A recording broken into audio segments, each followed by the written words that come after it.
जय हिंद साथियों, परीक्षा वाटिका यूट्यूब चैनल पर आप सभी का स्वागत है।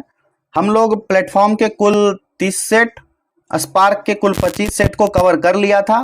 अब हम लोग किरण पब्लिकेशन के 33 सेट को देखेंगे। टोटल 33 सेट्स हैं, जिसमें यह हमारा पहला सेट है। कौन सा पहला सेट होने वाला है? इस सेट में सभी लोग वीडियो में अंत तक बने रहिएगा ताकि सभी 100 प्रश्नों को आप लोग कवर कर पाएंगे। पहला प्रश्न देखते हैं, निम्नलिखित में से कौन गौतम बुद्ध के समकालीन थे? तो महावीर थे। कौन? महावीर। इनका जीवन काल जो माना जाता है 540 से 468 ईसा पूर्व तक था, और बुद्ध का जो जीवन काल था यह था 563 से 483 ईसा पूर्व। तो लगभग लगभग ये दोनों समकालीन थे।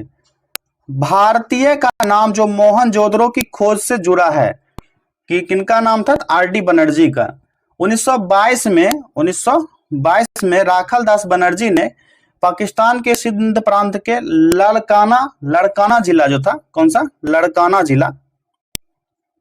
लड़काना जिला के मोहनजोदड़ो में स्थित एक बौद्ध स्तूप की खुदाई के समय सिंधु घाटी सभ्यता का स्थान का पता चला था इनके ही नेतृत्व में। 1930 के दशक में इस स्थल पर sir John Marshall, DK. Dikshitar और अर्नेस्ट मैके के नेतृत्व में खुदाई की गई थी। नेक्स्ट क्वेश्चन देखते हैं, बिंबिसार और अजात शत्रु संरक्षक थे। किनके संरक्षक थे यह? तो यह थे शैव धर्म के नहीं थे, वैष्णव के भी नहीं थे, जैन धर्म के नहीं थे। राइट आंसर हो जाएगा इनमें से कोई नहीं। बौद्ध परंपराएं दावा करती हैं कि मगध के राजा बिंबिसार, जिनका 544 से 549 ईसा पूर्व तक बौद्ध धर्म का अनुयायी रहा था, और बिंबिसार बौद्ध धर्म के संरक्षक थे। उन्होंने सद्भावना के तौर पर संघ को उपहार के रूप में बांस का बाग, जिसे करंद वेणु वन कहा जाता है, करंद वेणु वन, ठीक है, करंद वेणु वन, अच्छे से लिख देते हैं, करंद वेणु वन। करंद वेणु वन के बारे में उन्होंने पता लगाया था, और उनके पुत्र अजातशत्रु ने भी बौद्ध धर्म को संरक्षण दिया था। प्रथम बौद्ध संगीति का जब आयोजन किया गया था 400 ईसा पूर्व, उनके शासनकाल के दौरान राजगृह में किया गया था। किनके? अजातशत्रु के शासनकाल में राजगृह में। निम्न लड़ाइयों में से किसने भारत में मुगल साम्राज्य की वास्तविक शुरुआत की थी? किनके द्वारा की गई थी? तो पानीपत की दूसरी लड़ाई के तहत। दूसरी लड़ाई कब हुई थी? 5 नवंबर 1556, अकबर और मुगल सेना की हेमू की सेना के साथ। किसके? अकबर और हेमू की सेना के साथ हुआ था पानीपत की दूसरी लड़ाई। इस युद्ध के बाद भारत में मुगल साम्राज्य की स्थापना का मार्ग आगे बढ़ा। इससे एक और हेमू की सैन्य शक्ति छिन्न भिन्न हो गई, बट गई। वहीं दूसरी ओर हिंदुस्तान पर अधिकार करने का अफगानिस्तान का महत्वाकांक्षा भी खत्म हो गया उसी समय। नेक्स्ट क्वेश्चन है, गांधी जी द्वारा दांडी यात्रा प्रारंभ की गई। कब प्रारंभ की गई गांधी जी द्वारा दांडी की यात्रा? तो यह प्रारंभ हुआ था 12 मार्च 1930 को। 12 मार्च 1930 के गांधी जी के नेतृत्व में शुरू किया गया था, जिसे नमक कानून को तोड़ना भी कहा जाता है। 6 अप्रैल 1930 को, 6 अप्रैल 1930 ईस्वी को दांडी पहुंचकर समुद्र तट पर नमक बनाया था गांधी जी ने। मोतीलाल नेहरू और चित्तरंजन दास किसके संस्थापक सदस्य थे? तो ये थे स्वराज पार्टी के। 1923 में मोतीलाल नेहरू और चित्तरंजन दास के द्वारा स्वराज पार्टी की स्थापना की गई थी। कब? 1923 ईस्वी में। ब्रिटिश चालक कब 1770 में विद्यमान स्थानीय निवासियों के साथ बिना कोई बातचीत किए ऑस्ट्रेलिया के पूर्वी तट पर ब्रिटिश आधिपत्य का दावा किया? कब किया था इसने? जेम्स कुक के द्वारा किया गया था। किसके द्वारा बताया जा रहा है? किसके द्वारा? तो जेम्स कुक के द्वारा 1606 ईस्वी में ऑस्ट्रेलिया में प्रवेश किया, और जेम्स कुक द्वारा 1770 में ब्रिटेन की ओर से ऑस्ट्रेलिया के पूर्वी तट पर दावा करने तक अन्य यूरोपीय ऑस्ट्रेलिया आए, लेकिन उन्होंने ऑस्ट्रेलिया के विद्यमान निवासियों में से कोई बातचीत नहीं की। वह बॉटनी बे, जो सिडनी के थे, बॉटनी बे नाम था उनका, सिडनी के रहने वाले थे, और न्यू साउथ वेल्स को अपना उपनिवेश बनाकर यूरोप लौट गए वो। निम्नलिखित में से किस वर्ष में बंबई और थाने के बीच पहली रेलवे लाइन डाली गई? सभी को पता है, 1853 में डाली गई थी, 16 अप्रैल 1853 को। हो सकता है दिन भी पूछ दे कभी एग्जाम में। तो दिन भी जान लीजिए, 16 अप्रैल 1853 को। नेक्स्ट क्वेश्चन देखते हैं, भारतीय विदेश नीति के रचयिता कौन थे? तो ये थे पंडित जवाहरलाल नेहरू, जेएल नेहरू। जेएल नेहरू के द्वारा विदेश नीति की रचना की गई थी। उन्होंने अंतर्राष्ट्रीय घटनाओं पर लगातार ध्यान रखते हुए भारत के स्वाधीनता संग्राम पर लगातार नजर रखी, जिसने 1920 के दशक में 1920 में अपना रूप ग्रहण किया। और नेहरू ने विदेश मंत्री का पद अपने पास रखा था।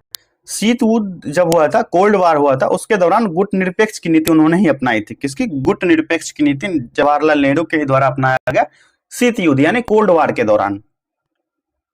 भारत में सबसे धनाढ्य या बहुमूल्य मंदिर कौन सा है? इस मंदिर का नाम है तिरुवनंतपुरम का पद्मनाभम स्वामी मंदिर। ऑप्शन 3 राइट आंसर हो गया। और यह केरल का तिरुवनंतपुरम में स्थित भगवान विष्णु का हिंदू मंदिर है। इसके स्मारकीय वस्तुओं का कुल मूल्य 1.2 लाख करोड़ रुपया बताया जाता है।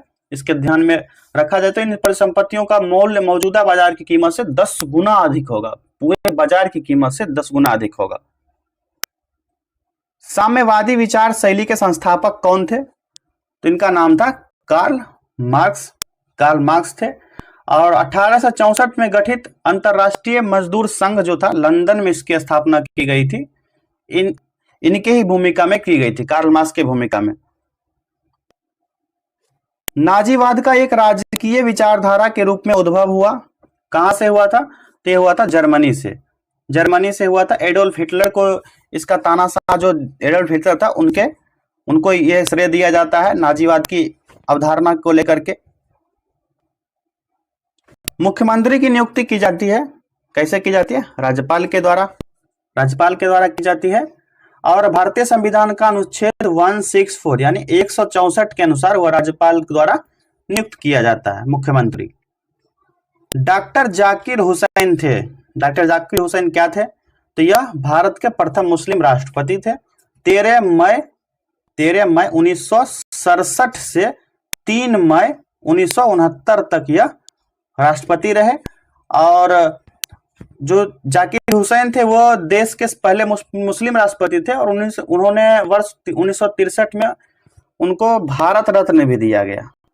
भारत रत्न कब? 1963 में दिया गया जाकिर हुसैन को। लाल बहादुर शास्त्री के बारे में पूछा जा रहा। लाल बहादुर शास्त्री कौन थे? तो लाल बहादुर शास्त्री भारत के दूसरे प्रधानमंत्री थे। ऑप्शन आगे देख लेते हैं। ऑप्शन के तहत है कि भारत और पाकिस्तान के संबंध में टकराव खत्म करने के लिए उन्होंने ताशकंद करार पर हस्ताक्षर किया था। वैसे दूसरे प्रधानमंत्री थे। उनका कार्यकाल 9 जून 1964 से 11 जनवरी 1966 तक रहा था लाल बहादुर शास्त्री का कार्यकाल। और जनवरी 1966 की रात में ही रहस्यमय परिस्थितियों में उनकी मृत्यु हो गई थी। उनको शांति दूत के नाम से भी जाना जाता है, लाल बहादुर शास्त्री। उपराष्ट्रपति पदेन अध्यक्ष है किसका? राज्यसभा का पदेन अध्यक्ष होता है। नेक्स्ट क्वेश्चन है, निम्नलिखित में से भारत के किस राज्य का लोकसभा के संसद सदस्य के रूप में दूसरा सर्वाधिक प्रतिनिधित्व है? तो यह हो जाएगा महाराष्ट्र का। महाराष्ट्र में उत्तर प्रदेश के बाद उत्तर प्रदेश में 80 कुल संसद है और महाराष्ट्र में 48 संसद के साथ दूसरे स्थान पर महाराष्ट्र आता है। और आंध्र प्रदेश और पश्चिम बंगाल में कितना है? आंध्र प्रदेश में 25 और पश्चिम बंगाल में 42 संसद सदस्य हैं। नेक्स्ट क्वेश्चन देखते हैं, भारतीय संविधान की कौन सी अनुसूची भारतीय भाषाओं की मान्यताओं से संबंधित है? तो यह है 8वीं अनुसूची, जिसमें भाषाओं से 22 भाषाओं को प्रदान किया गया है 8वीं अनुसूची में। स्वतंत्रता के पश्चात भारत के प्रथम गृह मंत्री कौन थे? इनका नाम था सरदार वल्लभ भाई पटेल। वह उप प्रधानमंत्री के रूप में भी सेवा किया उन्होंने, गृह मंत्री के रूप में भी किया। और भारत में रियासती राज्यों को जैसे हैदराबाद हुआ, कश्मीर, इसमें मिलाने का कार्य भी उन्होंने किया था। इसके मिलाने का कार्य, एकीकरण का कार्य भी उनके द्वारा किया गया। और इनको लौह पुरुष के नाम से भी जाना जाता है, भारत के लौह पुरुष। किनको? वल्लभ भाई पटेल को लौह पुरुष के नाम से भी जाना जाता है। निम्नलिखित में से कौन वर्ष 1967 से 1969 की अवधि में भारत के राष्ट्रपति रहे? ये रहे थे डॉक्टर जाकिर हुसैन, अभी बताया आपको। भारत के संविधान में विनिर्दिष्ट लोकसभा सदस्यों की अधिकतम संख्या पूछा जा रहा है, तो यह 552 है। ऑप्शन 3 राइट आंसर हो गया, 552। निम्नलिखित में से किस राज्य अथवा केंद्र शासित प्रदेश में उपराज्यपाल की नियुक्ति भारत के राष्ट्रपति द्वारा की जाती है? तो यह दिल्ली में। कहां पर? दिल्ली में किया जाता है। भारत का प्रथम मुख्य न्यायाधीश कौन थे? इनका नाम था हीरालाल जे कानिया, और 26 जनवरी 1950 से 6 नवंबर 1951 तक ये जज रहे थे, मुख्य न्यायाधीश के रूप में कार्य किया था। और कानिया ने 14 अगस्त 1947 को मुख्य न्यायाधीश के रूप से सर पैट्रिक स्पेंस का स्थान लिया। किनका? सर पैट्रिक, जो पहले थे मुख्य न्यायाधीश, उनका स्थान लिया था 1947 में, जब देश आजादी की आखिरी रात थी। कौन सी भारत की आसूचना गुप्तचर अभिकरण है? यह कौन सा है? तो रॉ, भारत का रॉ एजेंसी है जो गुप्त विभाग का हेड है। और रिसर्च एंड एनालिसिस विंग, इसका नाम है रिसर्च एंड एनालिसिस विंग, और संक्षिप्त में इसको रॉ कहा जाता है। नेक्स्ट क्वेश्चन देखते हैं। पृथ्वी के वायुमंडल में स्थित ओजोन स्तर निम्न में से किसको नियंत्रित करता है?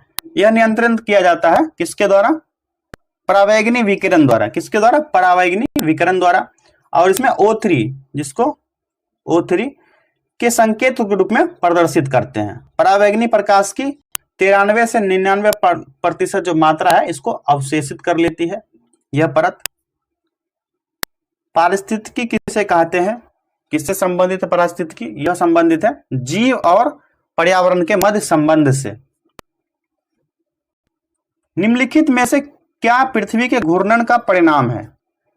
क्या है? जब ज्योग्राफी पढ़ा रहे थे वहां देख लीजिएगा आप लोग, कोरियोलिस बल, ये पृथ्वी के घूर्णन का ही परिणाम है, कोरियोलिस बल। गतिशील चीजें जैसे वस्तु, पिंड, इसकी गति को जब एक आभासी लेकिन गैर हाजिरी बल परिवर्तित करता है, तो जिसका संबंध पृथ्वी के घूर्णन गति से होता है। यह एक काल्पनिक बल है जिसे कोरियोलिस बल कहा जाता है, और इसी बल या प्रभाव के कारण उत्तरी गोलार्ध में पवनें दक्षिणी या दक्षिणावर्त गोलार्ध में चलती है, और उत्तरी गोलार्ध में पवन दाहिनी अर्ध गोलार्ध में बाईं ओर मुड़ जाती है। कौन सी? बाईं ओर मुड़ जाती है। नेक्स्ट क्वेश्चन देखते हैं। भारत में प्रवाल भित्ति, जिसको कोरल रीफ्स कहते हैं, कहां पर मिलती है? तो यह मिलती है रामेश्वरम। कहां पर? रामेश्वरम, तमिलनाडु में। और भारत में मुख्य प्रवाल भित्ति संरचनाएं मन्नार की खाड़ी, पाक खाड़ी, कच्छ, अंडमान निकोबार द्वीप समूह की खाड़ी, लक्षद्वीप, यहीं तक सीमित है। तमिलनाडु तट पर प्रवाल भित्तियां रामेश्वरम के निकट पाक खाड़ी में और मन्नार की खाड़ी में मिलती है। नेक्स्ट क्वेश्चन देखते हैं। जनगणना 2011 के अनुसार भारत के किस राज्य का अनुसूचित जाति जनसंख्या का प्रतिशत अनुपात सर्वाधिक है? तो यह हो जाएगा कौन सा राज्य? मिजोरम। मिजोरम 94.4% अनुसूचित जनजाति पाई जाती है, और लक्षद्वीप प्रथम स्थान पर आता है, यहां पर 94.8% पाई जाती है, नंबर 1 पर आता है लक्षद्वीप अनुसूचित जनजाति के संदर्भ में। नेक्स्ट क्वेश्चन देखते हैं। भारत के साथ किस देश की अंतरराष्ट्रीय सीमा नहीं है? कौन सा देश है यह? तो श्रीलंका के साथ अंतरराष्ट्रीय सीमा नहीं है, बीच में समुद्र आ जाता है। भारत के पश्चिम में कौन है? पाकिस्तान। उत्तर पूर्व में चीन, नेपाल और भूटान। पूर्व में कौन है? बांग्लादेश और म्यांमार। और उत्तर पश्चिम में अफगानिस्तान है। हिंद महासागर में इसके दक्षिण पश्चिम में मालदीव स्थित है, और दक्षिण में श्रीलंका और दक्षिण पूर्व में इंडोनेशिया स्थित है। भारत की समुद्रिक सीमा से ये लगते हैं। कौन? इंडोनेशिया, श्रीलंका, मालदीव, ये सब समुद्रिक सीमा से लगते हैं देश। नेक्स्ट क्वेश्चन देखते हैं। तिब्बत में ब्रह्मपुत्र नदी को किस नाम से जाना जाता है? सभी को पता है, कोई पता होगा, सांगपो नदी कहा जाता है तिब्बत में ब्रह्मपुत्र नदी को। और आप लोग की जानकारी के लिए बता दें कि सांगपो नदी यानी ब्रह्मपुत्र नदी को, इसका उद्गम स्थल जो है कहां पर है? चेमांग युंगडुंग। चेमायुंगडंग हिमनद है इसका उद्गम स्थल ब्रह्मपुत्र नदी का, जो दक्षिण पश्चिमी तिब्बत में मा फा मू के नाम से, मा फा मू जो झील है, यहां से 97 किलोमीटर हिमालय की ढलानों से आच्छादित करता है। यह झील से निकलती है। निम्नलिखित 4 राज्यों में से किनका भौगोलिक क्षेत्रफल सर्वाधिक है? केवल इन 4 राज्यों में तुलना करने पर, सिर्फ इन 4 राज्य का तुलना करने पर, क्योंकि यहाँ राजस्थान नहीं दिया गया, सबसे अधिक वो हो जाता। इन 4 राज्य की तुलना करने में आंध्र प्रदेश का अधिक हो जाएगा। आंध्र प्रदेश का कितना? 2,75,45 सॉरी 2,75,045 वर्ग किलोमीटर इसका क्षेत्रफल है। गुजरात का हो जाएगा सेकंड, 1,96,024 वर्ग किलोमीटर। उत्तर प्रदेश का 2,43,286 और तमिलनाडु का 1,30,581। सबसे अधिक किसका हो गया? आंध्र प्रदेश का 2,75,000, उसके बाद उत्तर प्रदेश 2,43,000। नेक्स्ट क्वेश्चन देखते हैं। जनगणना 2011 के अनुसार भारत का कौन सा तीसरा सर्वाधिक साक्षर राज्य अथवा केंद्र शासित प्रदेश है? कौन सा हो जाएगा यह? तो यह हो जाएगा मिजोरम। ऑप्शन 3 राइट आंसर हो गया, मिजोरम। मिजोरम में सबसे अधिक साक्षरता दर है। और संघ शासित क्षेत्र इस प्रकार है कि पहले केरल 94% हो जाएगा राज्य या संघ शासित क्षेत्र में। केरल में 94%, लक्षद्वीप में 91%, उसके बाद 85% हो जाएगा मिजोरम 91.33% मिजोरम का हो जाएगा। गोवा का 88.70%। ये सब साक्षरता दर है 2011 की जनगणना के अनुसार। वस्तु को सस्ते मूल्य में उपलब्ध कराना डंपिंग की परिभाषा क्या है? तो इसकी परिभाषा हो जाएगी देश की वस्तु की बाजार मूल्य से प्रदेश में उत्पादन खर्च से कम मूल्य में बिक्री करना। यह हो जाएगा वस्तु का सस्ते मूल्य में उपलब्ध कराना, या डंपिंग की परिभाषा हो जाएगी। इसकी डंपिंग की परिभाषा हो जाएगी। भारतीय मुद्रा के 1 रुपए के नोट पर किसके हस्ताक्षर होते हैं? आप लोग को पता होगा किसके हस्ताक्षर होते हैं। इसमें हस्ताक्षर होता है भारत सरकार के वित्त मंत्रालय के सचिव का हस्ताक्षर होता है। किसके? वित्त सचिव का हस्ताक्षर होता है। और भारत सरकार द्वारा जारी और यह मुद्रित किया जाता है वित्त मंत्रालय के तहत। अन्य सभी नोट पर भारत का रिजर्व बैंक गवर्नर का हस्ताक्षर मिलता है। आप लोग देखते होंगे। वर्तमान भारतीय रिजर्व बैंक के गवर्नर कौन है? आप लोग कमेंट कीजिए। मुद्रा की क्रय शक्ति में गिरावट लाने वाली वस्तुओं एवं सेवाओं के मूल्य स्तर में निरंतर वृद्धि क्या कहलाएगी? तो इसको कहा जाएगा मुद्रास्फीति। क्या? मुद्रास्फीति कहा जाएगा। ऑप्शन 4 राइट आंसर हो गया। नेक्स्ट क्वेश्चन देखते हैं। निम्नलिखित में से कौन एक प्रसिद्ध अर्थशास्त्री है? इनका नाम है एलन ग्रीनस्पान। यह अमेरिकी अर्थशास्त्री थे जो 1987 से 2006 ईस्वी तक अमेरिका के फेडरल रिजर्व के अध्यक्ष रहे थे। कब से कब तक? 1987 से 2006 तक अमेरिका के फेडरल अध्यक्ष रहे थे। इनका नाम है एलन ग्रीनस्पान। भारत सरकार की प्रथम पंचवर्षीय योजना की समय अवधि पूछा जा रहा है। यह था 1951 से 1956 के बीच, जब देश के प्रधानमंत्री जवाहरलाल नेहरू थे और भारतीय संसद में पहली पंचवर्षीय योजना के रूपरेखा प्रस्तुत की गई थी। हेरोड डॉमर मॉडल के आधार पर यह बनी थी योजना पहली। किसके आधार पर? Herod Domar. पंचवर्षीय योजनाओं से संबंधित एक वीडियो हमारा सेपरेट वीडियो भी परीक्षा वाटिका यूट्यूब चैनल पर ही उपलब्ध है। इससे एक प्रश्न बनते ही हैं। आप लोग वो वीडियो देख लीजिएगा। ज्यादा लंबा वीडियो नहीं है, 1 ही घंटे का वीडियो है, वो देख लीजिएगा आप लोग जाकर के। उससे 1 या 2 प्रश्न हर एग्जाम में बनेंगे। जरूरी नहीं है कि दरोगा में ही, रेलवे में भी बन सकता है, बैंकिंग में भी बनता है, हर क्षेत्र में बनता है उससे क्वेश्चन। नेक्स्ट क्वेश्चन है, भारत सरकार के योजना आयोग के पदेन अध्यक्ष कौन होते हैं? कौन होते हैं? तो प्रधानमंत्री। योजना आयोग के स्थान पर अभी कौन सा आयोग आया है? आप लोग कमेंट कीजिए फटाफट। कौन सा? नीति आयोग। नीति आयोग कब आया था? 2015 में इसके स्थान लिया। 1 जनवरी 2015 से योजना आयोग के स्थान पर नीति आयोग, जिसका फुल फॉर्म होता है national institution for transforming India commission. ठीक है, नीति आयोग। और इसके भी अध्यक्ष कौन होते हैं? प्रधानमंत्री, जो पदेन अध्यक्ष के रूप में माने जाते हैं। नेक्स्ट क्वेश्चन है, वैट का पूरा नाम क्या है? VAT, वैट का पूरा नाम क्या हो जाएगा? तो value added tax. Value added tax हो गया। और 2005 से भारतीय कर प्रणाली में इसको शामिल किया गया है। किसको? वैट को 2005 से शामिल किया गया है। नेक्स्ट क्वेश्चन है, निम्नलिखित में से कौन से बैंक ने अपना नाम बदलकर एक्सिस बैंक लिमिटेड रखा है? इस बैंक का क्या नाम है? तो इस बैंक का नाम है UTI बैंक। क्या? UTI bank. Option 4 right answer हो गया इसका। नेक्स्ट क्वेश्चन बढ़ते हैं। आयकर विभाग द्वारा जारी किया गया पैन कार्ड में पैन का मतलब क्या होता है? कुल मिलाकर पूछा जाए तो पैन का फुल फॉर्म पूछा जा रहा है। इसका फुल फॉर्म हो जाएगा परमानेंट अकाउंट नंबर। क्या? परमानेंट अकाउंट नंबर पैन का फुल फॉर्म हो गया। नेक्स्ट क्वेश्चन देखते हैं। देश का अवलोकन है कि देश के हर व्यक्ति के लिए एक बैंक खाता होना चाहिए। तो प्रधानमंत्री जनधन योजना के तहत यह माना गया। 28 अगस्त 2014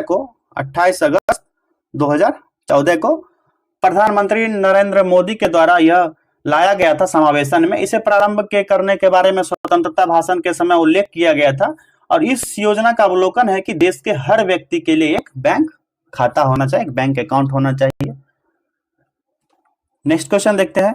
वातावरण मुख्य रूप से किससे गर्म होती है? वातावरण किससे गर्म होती है? तो यह होती है संवहन के द्वारा। किसके द्वारा? संवहन के द्वारा। वायुमंडल के तापन और शीतलन की कई विधियां हैं।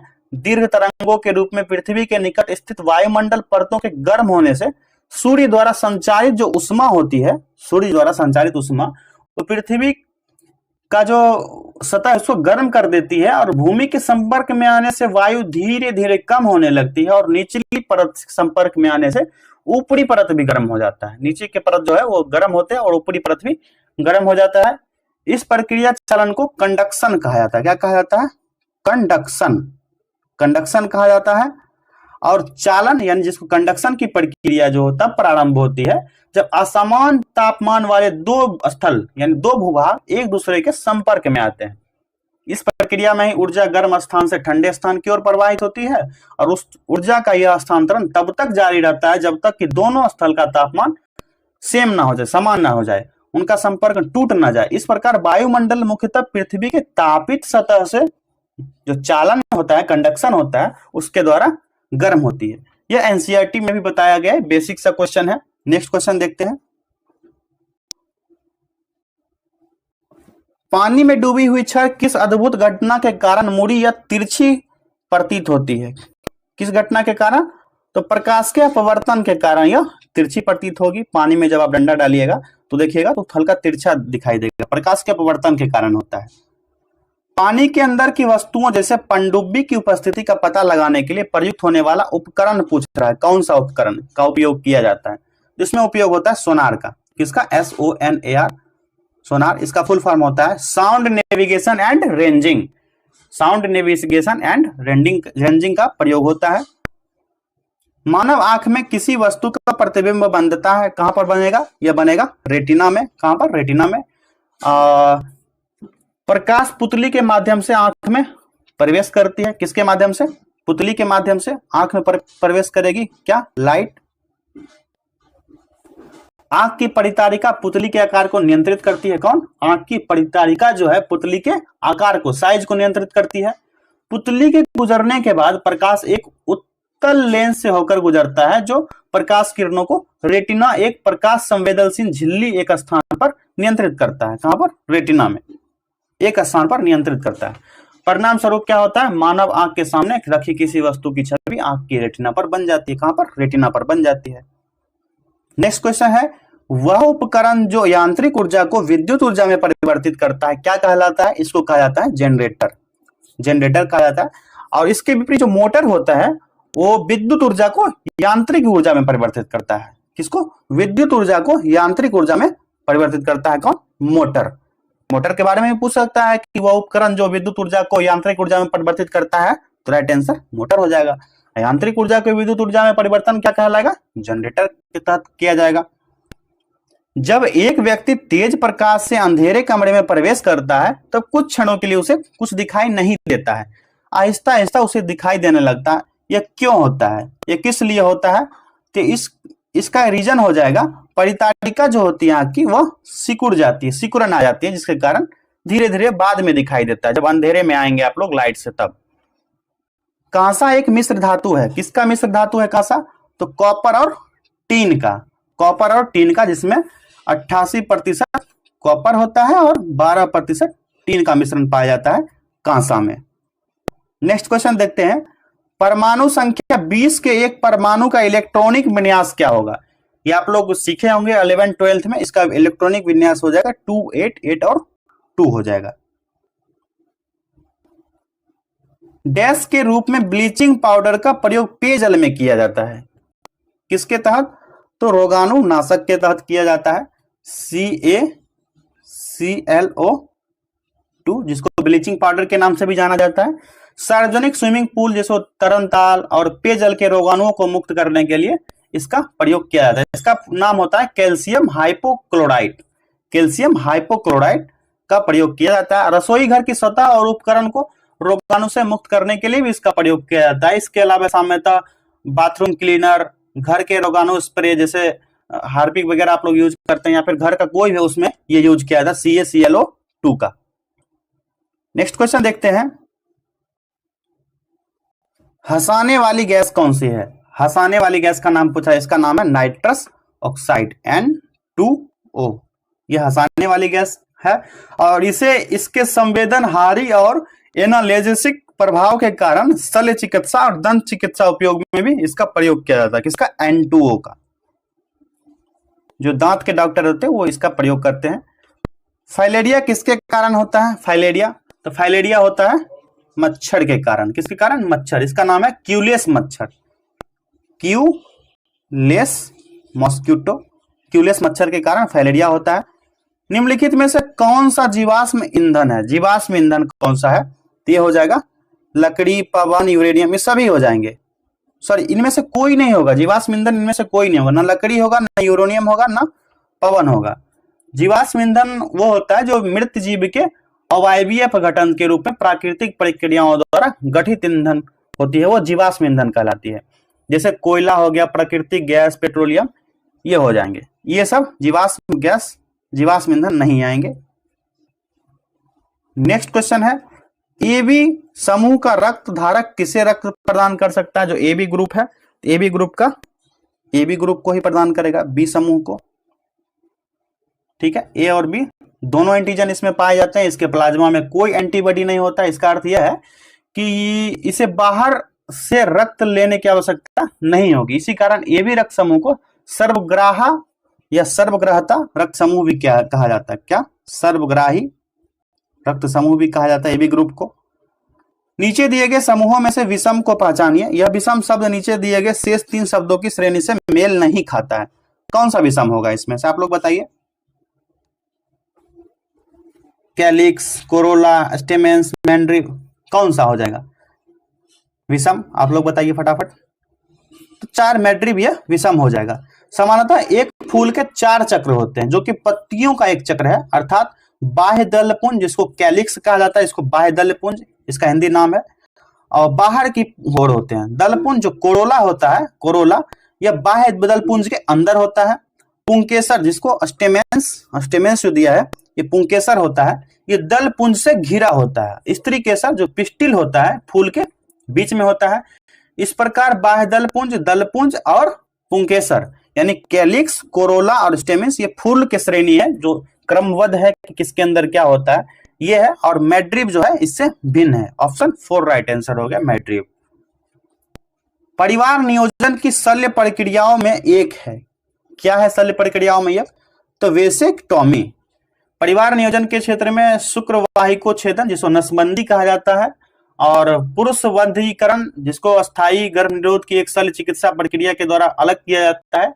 इस प्रक्रिया के दौरान पुरुष शुक्रवाहिकाओं को इस प्रकार बांध दिया जाता है जिससे शुक्राणुओं के प्रजनक भ्रूण में प्रवेश करने से रोका जा सके। इस प्रकार निषेचन प्रक्रियाएं बाधित हो जाती है। राइट आंसर हो गया ऑप्शन 4 वेसेक्टॉमी। इसी के तहत ये पूरा डिटेल्स बताया।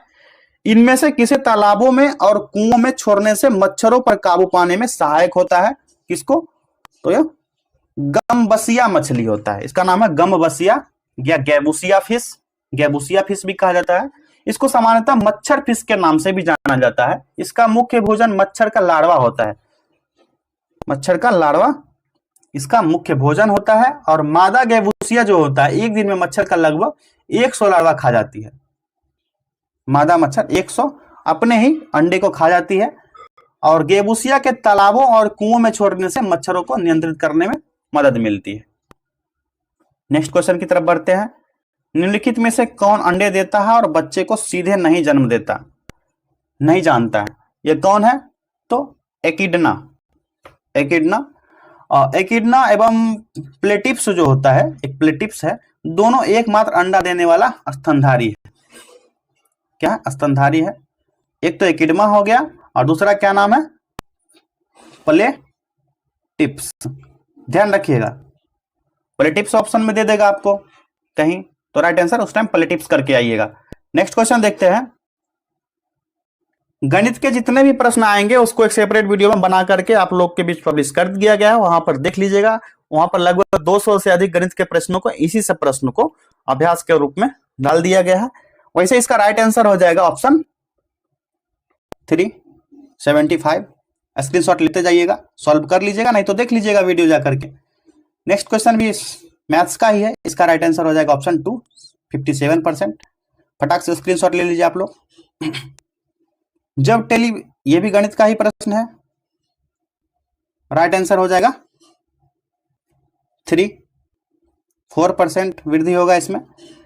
नेक्स्ट क्वेश्चन है, फिर से मैथ्स का क्वेश्चन है, राइट आंसर 450। क्वेश्चन है मैथ्स का ही, इसका राइट आंसर हो जाएगा, देखते हैं ऑप्शन, क्वेश्चन का स्क्रीनशॉट लीजिए। राइट आंसर हो जाएगा इसका 38 डेज। सलिल शब्द का सही अर्थ क्या होगा? सलिल शब्द का सही अर्थ होगा पानी। पानी का ही पर्यायवाची है, और पर्यायवाची क्या हो जाएगा? जल हो जाएगा, नीर हो जाएगा, अंबु। और आग का क्या होगा? आग का अग्नि। और भी बताइए, पावक, मलिन, सरल, इस सब का पर्यायवाची शब्द या सही अर्थ जान लीजिएगा। पर्यायवाची शब्द पूछे जाएंगे। हिंदी के 2 प्रश्न और अंग्रेजी के 2 प्रश्न निश्चित ही हैं बिहार दरोगा में। नेक्स्ट बढ़ते हैं, दूसरा भी हिंदी का ही है। जिस वाक्यांश के लिए दिया हुआ एक शब्द नहीं है, सही नहीं है, पूछा जा रहा एक शब्द के लिए, तो कौन सा हो जाएगा? इसका राइट आंसर बताइए आप लोग। इसका राइट आंसर हो जाएगा दूसरा, जो बहुत बोलता है, मितभाषी। मितभाषी मतलब जो बहुत कम बोलता है, बहुत ज्यादा बोलता है यहां पर दिया गया है, इसलिए यह गलत हो गया, क्योंकि यहां पूछा जा रहा है कौन सा सही नहीं है। बाकी सब, जिस स्त्री को संतान न हो बांझ कहा जाता है, क्रम के अनुसार यानी यथाक्रम, जो स्मरण रखने योग्य हो उसे स्मरणीय कहा जाता है।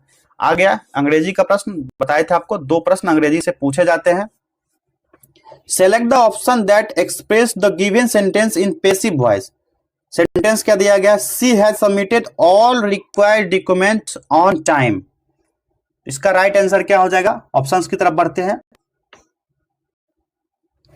All the required documents have been submitted on time, इसका राइट आंसर हो गया। नेक्स्ट क्वेश्चन देखते हैं। In this question a sentence has been given in direct, indirect form.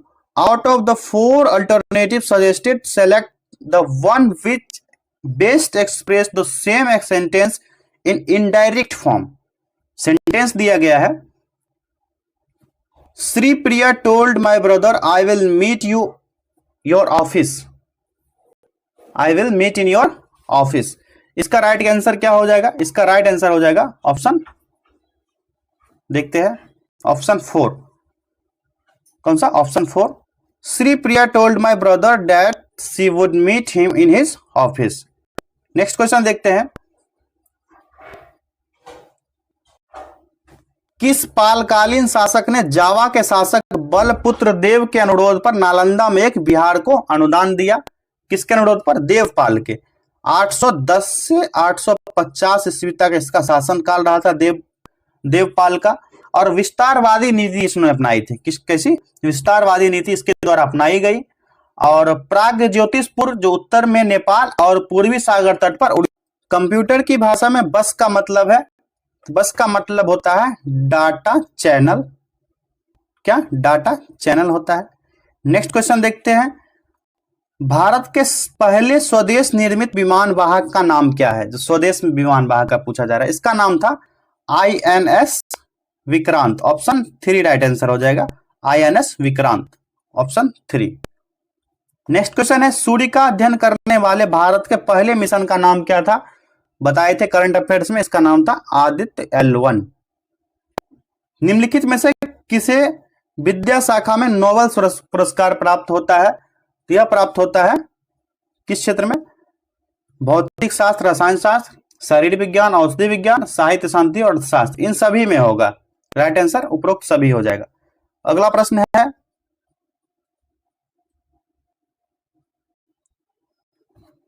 Bharat Ratna से सम्मानित नहीं है। कौन भारत रत्न से सम्मानित नहीं है? तो महात्मा गांधी को भारत रत्न नहीं दिया गया है। इंडिया विंस फ्रीडम किसकी आत्मकथा है? इंडिया विंस फ्रीडम, यह आत्मकथा दिया गया है अब्दुल कलाम आजाद का है। गीत गोविंद का लेखक कौन था? गीत गोविंद के लेखक थे जयदेव। ऑरिजिन ऑफ स्पीसीज किसके द्वारा लिखी गई? तो यह रचना है डार्विन का।